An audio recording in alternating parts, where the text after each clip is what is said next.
Good morning, YouTube.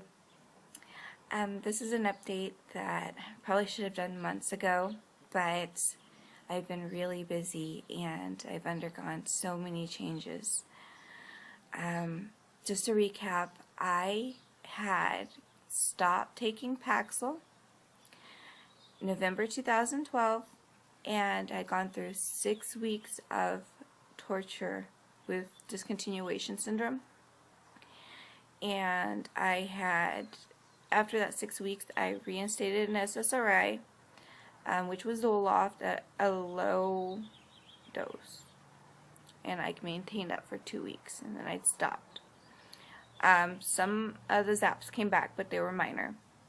Subtle zaps, the ones that run across your lips and your face. And you've got the pressure points too, but not any full-blown brain zaps.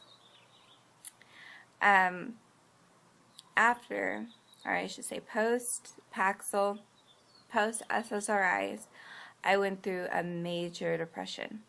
And I don't even want to say how bad it got on the internet, but it got very bad. And I still have my bad days. Along with the depression, I also had a lot of life changes. I had separated from someone I was with for 4 years. I ended up moving 2 hours away from the home that I was in and where I was running a business. So it was kind of like I was living like the soap opera quality of life, and it wasn't pleasant, you know. And I had really bad days. So I ended up finding a local doctor who prescribed me 100 milligrams of Zoloft a day. And I was scared. I was scared to reinstate an SSRI. But I did because of this, pretty much the state of being I was in was so bad. My hygiene, I was unmotivated to work. I was so depressed. It was affecting my relationships. I was a flake. You know, I really had gone downhill. So basically, probably the relationship ending had a lot to do with that too. But overall, I went ahead and I reinstated 100 milligrams of Zoloft, and before you know it, with the depression, I ended up boosting it up to 150. So that made me feel back to normal. I wasn't as affected by the stuff that was happening in my life. I was numb. My emotions weren't so bad. I wasn't so depressed. It helped. It did. And the thing is I know the consequences of that. So right now I'm on 50 milligrams of Zoloft. I have tapered down to 50. So far so good. It is about day 5 on 50 milligrams of Zoloft. And I will tell you that when something bad happens, I always have this urge to up my dose, and I don't know why. It's not like it's you know, a euphoric type of drug. You know, it's just this dependency that I somehow got in association with it making me feel better. And I want to end that. So, there's a couple other things I'm prescribed to, and which are probably a danger. 2 years ago, I fell down 2 flights of stairs in Bali, Indonesia, holding my daughter, and I couldn't break my fall. So I have 2 dislocated disc and a bent tailbone that seems to be like permanently broken. So I've been prescribed Norco. And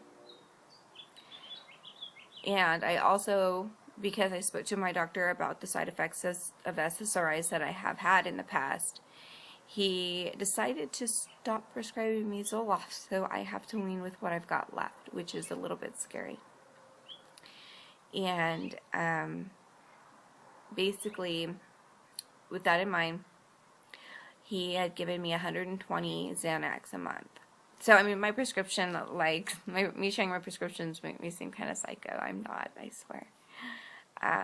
But, yeah, he had prescribed me about 120 Xanax 1 milligram pills per day.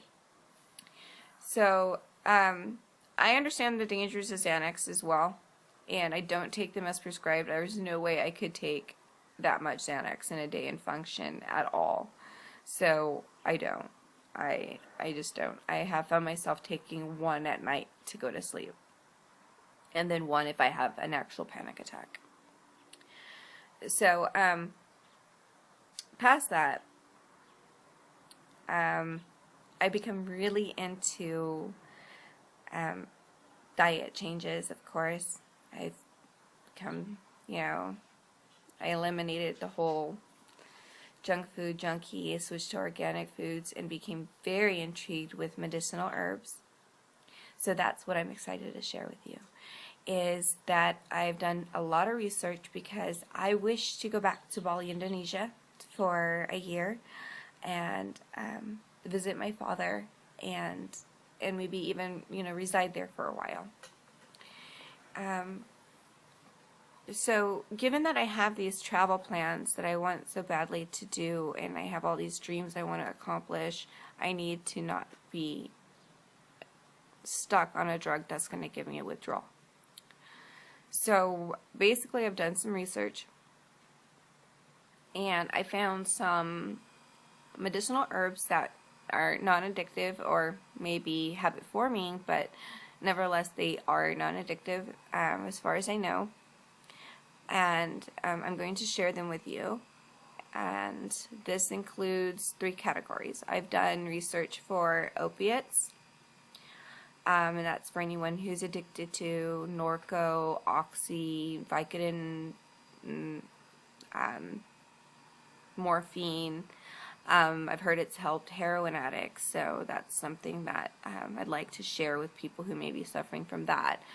That's an herb called kratom, and there's some recipes for that, which is what I started to take to supplement or for the Norco. Now there's also a few herbs that will help you with benzos, such as Ativan, Valium, Klonopin, Xanax, and things of that level. One of those is like valerian root, which smells like feet, but I can actually help you with a recipe to make it not so bad. And it has the same chemical components as Valium. It's nature's Valium, like they like to say, and it does help you relax, and it'd be a much better substitute than a benzo, in which you could become addicted to and go through months of withdrawal.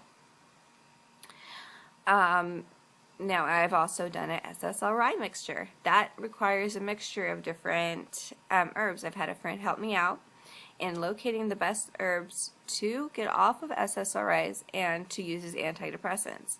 So I'll be sharing that with you as well in the recipes and making the different teas and things like that.